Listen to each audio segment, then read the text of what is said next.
మనము శరీరంలో స్వస్థపరచబడము దేవుని చిత్తం ప్రతిసారి. There is no doubt in that. దాంట్లో ఎటువంటి డౌట్ లేదు. కానీ an average believer is struggling to believe it. అది దేవుడు స్వస్థపరచడము ఆయన చిత్తమా కాదా, మనకి శరీర స్వస్థత దేవుని చిత్తమా కాదా అని చాలా పెద్ద డౌట్తో అందరం సతమతం అవుతున్నాం. I hope this video gives us a little clarity. మనకి ఈ వీడియోలో కొంచెం క్లారిటీ వస్తుంది అని నేను అనుకుంటున్నాను. అసలు ఈ డౌట్ ఎందుకు అంటే, పాత నిబంధనలో ద్వితీయోపదేశకాండంలో, ఎక్సడస్, లెవిటికస్ బుక్స్ లో దేవుడు ఒకవేళ ఇజ్రాయేలీలు మాట విననప్పుడు వాళ్ళకి రోగాల్ని అనుమతించాడు. అలాగే ఈ నూతన నిబంధనలో కూడా మనం తప్పిపోయినప్పుడు, మనం పాపం చేసినప్పుడు దేవుడు రోగాల్ని అనుమతిస్తాడు అని మనం ఆ ప్రిన్సిపల్ ని క్యారీ ఫార్వర్డ్ చేసుకుంటున్నాము. అందుకే నిబంధనలు అర్థం చేసుకోవడం చాలా ఇంపార్టెంట్. మనము ఇజ్రాయేలీలం కానే కాదు. వాళ్ళు ఉన్న నిబంధన వేరు, మనం ఉన్న నిబంధన వేరు. మన నిబంధన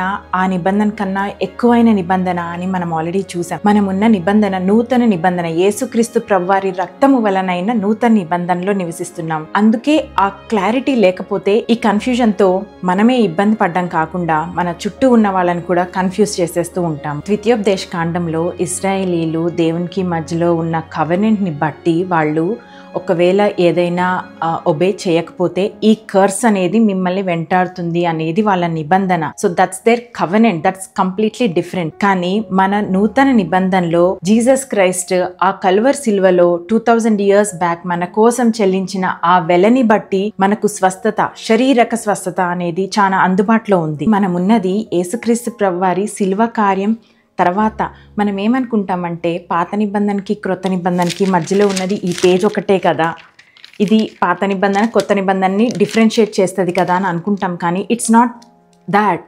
మన ఓల్డ్ కవెనెంట్ని, న్యూ కవెనెంట్ని డిఫరెన్షియేట్ చేసేది యేసుక్రీస్తు ప్రభువారి సిల్వ కార్యం, the finished work of lord Jesus Christ. అది 2000 years బ్యాక్ ఆయన చేసినప్పుడు మనకేమైంది అంటే, గల్తీయులకు 3:13 నుంచి ఆత్మను గూర్చిన వాగ్దానము విశ్వాసము వలన మనకు లభించినట్లు అబ్రహాము పొందిన ఆశీర్వచనము క్రీస్తు యేసు ద్వారా అన్యజనులకు కలుగుటకై క్రీస్తు మన కోసము శాపమై మనలను ధర్మశాస్త్రం యొక్క శాపం నుండి విమోచించెను. ఇందును గూర్చి మ్రాను మీద వ్రేలాడిన ప్రతి వాడును శాపగ్రస్తుడు అని వ్రాయబడి ఉన్నది. సో ఈ కర్స్ ఆ డ్యూటరానమీలో ఉన్న 28th చాప్టర్లో కానీ, ఎక్సడస్, లెవిటికస్, నంబర్స్, ఈ ఓల్డ్ కవెనెంట్లో ఉన్న అవి అన్నిటినీ యేసుక్రీస్తు ప్రభువారు మ్రాను మీద, ఆయన మీద వేసుకొని ఆయన శాపగ్రస్తుడైపోయాడు.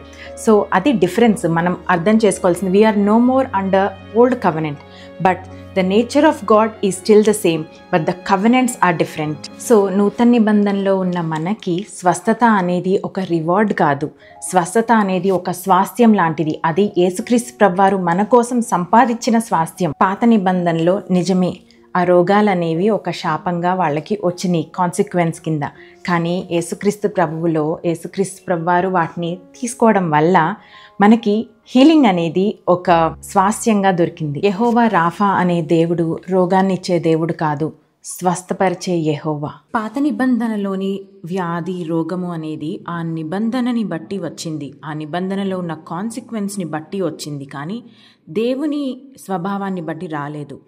దేవుడు ఎప్పుడు యెహోవా రాఫాగానే ఉన్నాడు. ఈ పాయింట్లో మనకి క్లారిటీ లేకపోతే మనం అస్సలు విశ్వాసంతో ప్రార్థన చేయలేము. ఇది దేవుని చిత్తమా కాదా అన్న కన్ఫ్యూజన్లోనే ఉండిపోతాము.